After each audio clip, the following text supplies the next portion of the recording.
Merhabalar, kanalıma, videoma hoş geldiniz. Bugün çok basit, kolay bir tunik kesip dikeceğim arkadaşlar. Sizinle de paylaşmak istedim. Bu videoda kol evinden, kol evini nasıl buluruz, kolu nasıl çizeriz onu paylaşacağım arkadaşlar. Çok soru geliyor bu konuda. Kolu oturtturamıyorum, kol tepe yüksekliğini bulamıyorum diye. Şimdi o yüzden bu basit tuniği dikmek istedim arkadaşlar. Kumaşımı her zamanki gibi ikiye sonra dörde katladım. Benim kumaşımın eni gayet geniş bir kumaş. Çok rahatlıkla veriyor. O yüzden 4 kat çalışacağım. Kumaş katları benim önümde. Kumaş kenarı burada. Kumaşımın üzerinden temizlemek adına düz bir çizgi çizdim. Şimdi ölçülerimizi yerleştirmeye başlıyoruz. Ben enseyi 10 santim çalışacağım. Omzumu 11 santim yapıyorum. Kumaşım penye ama likralı değil. Çok esnek değil arkadaşlar. Likrası, süprem desenli bir kumaş. Şimdi 3 santim ense düşüklüğü yapıyorum. Bir miktar düz gittikten sonra ensemizi meyil vererek ense formunu çiziyoruz. Omuzdan da 3 santim omuz düşüklüğü yapıyorum. Ve bu şekilde omzumu çiziyorum. Şimdi kol evinin ölçüsünü bulabilmek için ben pazımı ölçüyorum arkadaşlar. Bakın pazının en yüksek yerini şu şekilde ölçüyorum. Benim pazım 40 santim arkadaşlar. Gördüğünüz gibi şöyle çok sıkı değil, şöyle döndürerek ölçüyoruz. 40 santim. Pazıyı ikiye bölüyorum. 20 santim. Şu şekilde 22 santimde kol takma payı veriyorum. Benim kol evim 22 santim arkadaşlar bu tarz kumaşlarda. Evet. Şimdi şu omuz düşüklüğünden aşağıya 22'yi işaretliyorum. Ve burayı düz bir şekilde gördüğünüz gibi uzatıyorum. Evet. Burası benim kol evim arkadaşlar. Yani kol evimi çalışacağım, göğüs hattımı yerleştireceğim ölçü. Göğsümü ölçüyorum. Kumaşın özelliğine göre pay veriyorum. Mesela ben göğsümü ölçtüm. Benim göğsüm bakın şöyle 106 santim. 106'yı 4'e bölüyoruz. 106 bölü 4 eşittir 26,5 yapıyor arkadaşlar. Kumaşım likrasız olduğu için 2 santim pay veriyorum. 28,5. 1 santim de dikiş payı veriyorum. Overlock'ta dikeceğim için 29. Göğüs ölçümü 29 olarak yerleştiriyorum. Evet. Şimdi şu omuz çizgisini düz bir şekilde aşağıya çizebiliriz. Bakın burada şöyle 6 santim falan var. Şöyle 6 da şuradan şöyle yaparsak şuradan kol evini girerek şöyle çiziyorum arkadaşlar. Bakın kol evini şu şekilde çiziyorum. Tabi bunu yaparken sırtımızı da ölçeceğiz. Sırt ölçüsü de önemli. Kol evini çizerken şuradan sırt ölçüsünü geçmeyecek arkadaşlar. Bakın benim sırt ölçümü burası veriyor 21 santim. Evet arkadaşlar, şimdi omuz başından aşağıya 44 santim iniyorum. Arka ve ön uzunluğumuzu çiziyoruz. Mezrumu hiç kaldırmadan 20 santim kalça düşüklüğü ekleyerek işaretliyorum. Ve mezrumu yine kaldırmadan tuniğimi istediğim boyda işaretliyorum arkadaşlar. Benim için şöyle 90 santim yeterli. Siz bu şekilde elbise de kesebilirsiniz. Tunik de yapabilirsiniz. Kısa bluz de yapabilirsiniz arkadaşlar. Kısacası bu sizin kalıbınız. Şimdi bulduğumuz işaretleri paralel olarak enine çiziyoruz. Dik açılarına dikkat ederek. Göğüs, bel, basen, boy arkadaşlar. Şimdi belimde ben hafif oturtturma olsun istiyorum. Burası 29'du. Burayı 27'den çalışıyorum. 27, hatta 28 yapalım. Hafif bir oturma olsun. Kalçamızı ölçüyoruz arkadaşlar. 4'e bölüyoruz. 2 ekliyoruz.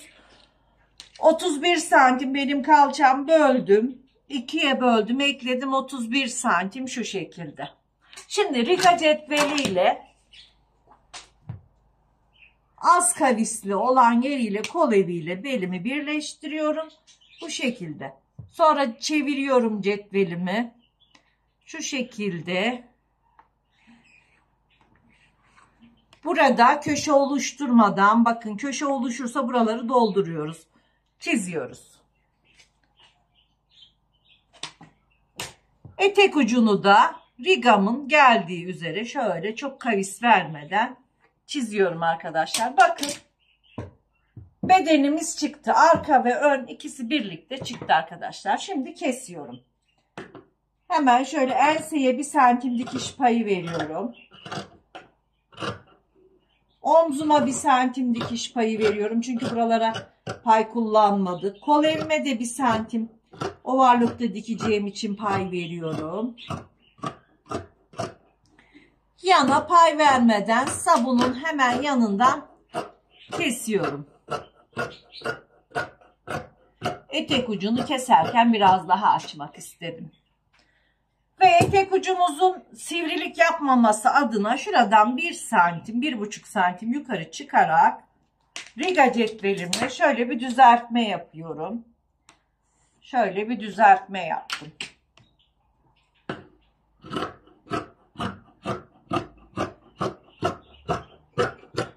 Evet arkadaşlar, gördüğünüz gibi bedenimiz çıktı. Arka ve ön ikisi birlikte hem kalıbımız hem bedenimiz çıktı. Şimdi tek parçasını alıyorum. Arka olarak ayırıyorum. Şöyle kenara alıyorum. Ve bunu tekrar katlıyorum.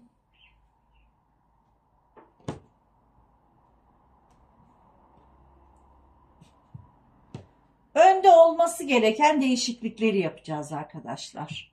Mesela ön yakamızı açacağız. Siz ön yakanızı nasıl yapmak istersiniz? V olabilir, kare olabilir, 0 olabilir. Ben 0 çalışacağım. 0 seviyorum çünkü. Bisiklet yaka, 0 yaka.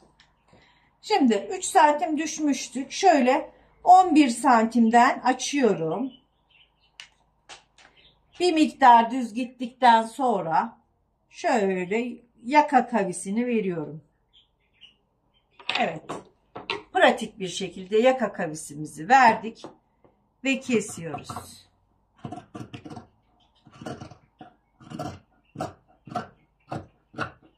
Bakın arkadaşlar, yakamızı da pratik bir şekilde kestik. Omuzdan 0 giriyorum. Omuz başına dokunmadan omzumu 1-1,5 santim düşürüyorum. Ön omzumu. Yine omuzdan 0 girerek önde göğüs bölümünde toplanmaması için 1-1,5 santim alarak kol evinden 0 çıkıyorum. Evet. Şimdi bedenimiz bitti arkadaşlar. Bakın, bedenimizi önümüze şöyle alıyoruz. Ön bedenimizi ve arka bedenimizi. Kol evlerini ölçeceğiz. Ve kol tepe yüksekliğini bulacağız arkadaşlar. Bakın. Şu şekilde katlıyorum. Şöyle burayı birleştiriyoruz. Mezromuzu yuvarlak bir şekilde tutuyoruz. Şöyle.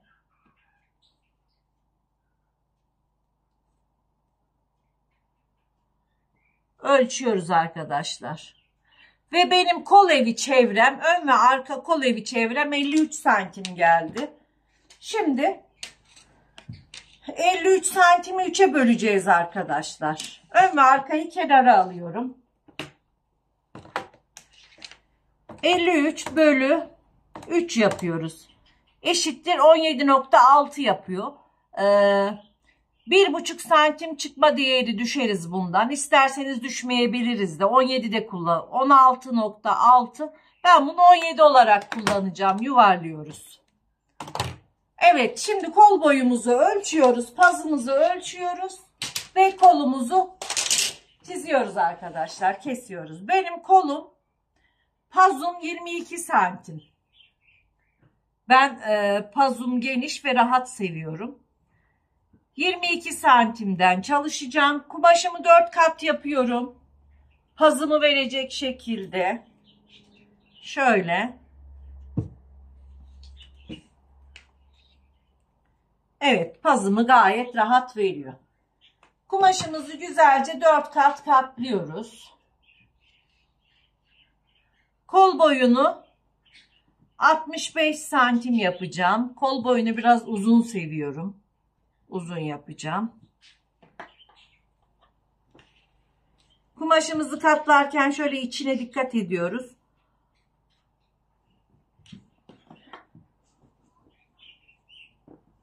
Evet.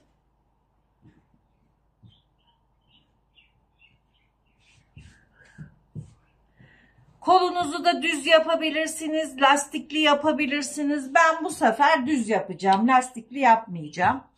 Yani çok uğraşmak istemiyorum. Her zamanki gibi kumaşımın üzerini şöyle düzce çiziyorum.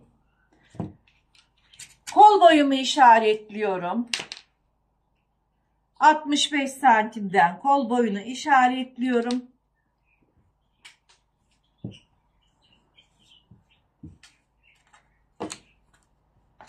Ve burayı da çiziyorum.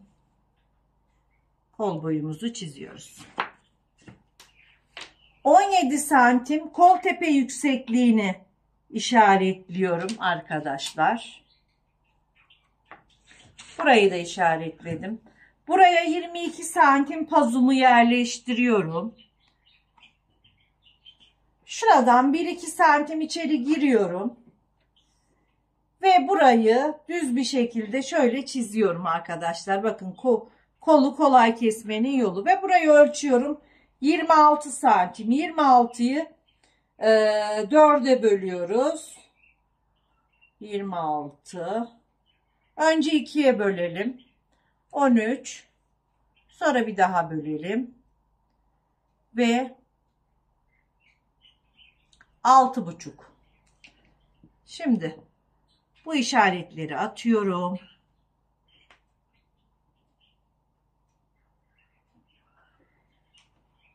Kolun üzerine yakın olan yerden şöyle 2 santim işaretliyorum. Şuradan 1 santim. Sonuncu işaretlerin içeriği ise 1 santim giriyorum. Ve kolumuzu, bakın bura düz geliyor. 2 santim o yüzden içeri girdik. Şuradan 2 santimden 1 santime sonra şu şekilde çiziyoruz. Bakın pratik bir şekilde. Şu içe girdiğimizi 0,5 de yapabilirsiniz. Şurayı biraz daha küçük de yapabilirsiniz. O size kalmış ama kolumuzun basitçe çizilme şekli arkadaşlar. Şimdi manşetimi düz yapacağım. Lastik takmayacağım. O yüzden şöyle bana 12 santim manşet yeterli. Hemen kol altı dikişini çiziyorum. Evet. Şimdi kolumuzu kesiyoruz.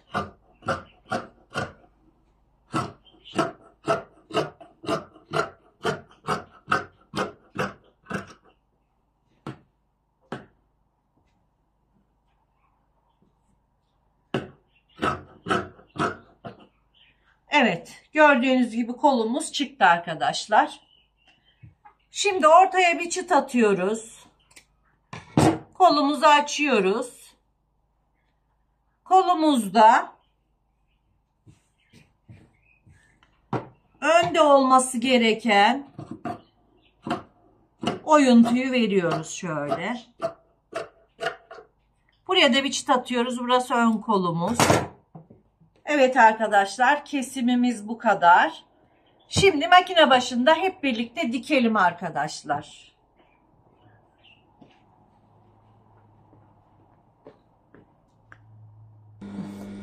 Evet arkadaşlar, arka bedenimi alta aldım. Ön bedenimi üste alarak omuzlardan dikmeye başlıyoruz.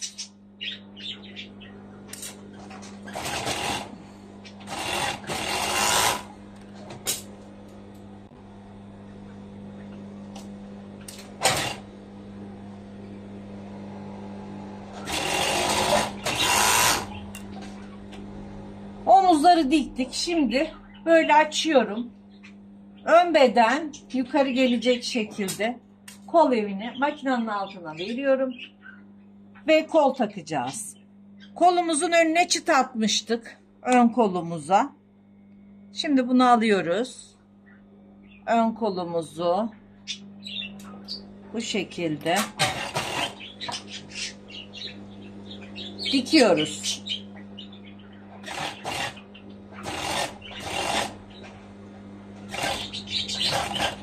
Kol tepesine geldiğinde hafif hafif kolu şöyle yedirmeye çalışıyoruz. Kol tepesi daha düzgün dursun diye. Bakın kolumuz tam gelecektir. Çünkü pazımıza göre kol evimizi ayarladık. Kol evimize göre kol tepe yüksekliğini bulduk. Ve harika bir kol oldu arkadaşlar. Bakın gördüğünüz gibi. Çok güzel bir şekilde kolumuz kol evimize oturdu. Şimdi hemen ben bunun yanını dikiyorum.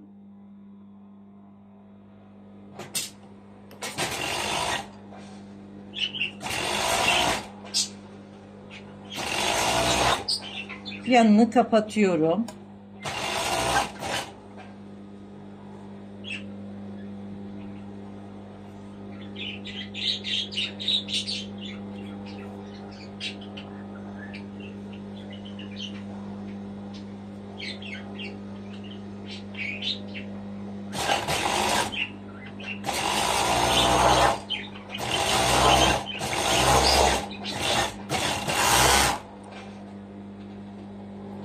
Diğer koluma geçiyorum. Bu sefer de arkadan denk geliyor. Başlıyoruz.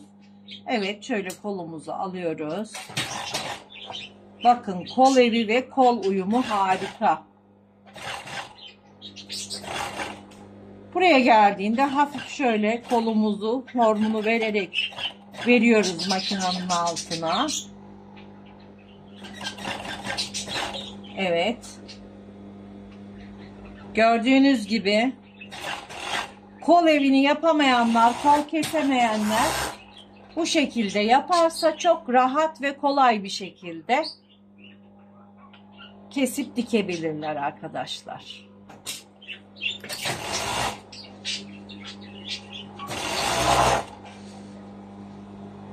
Hemen yanımı kapatıyorum.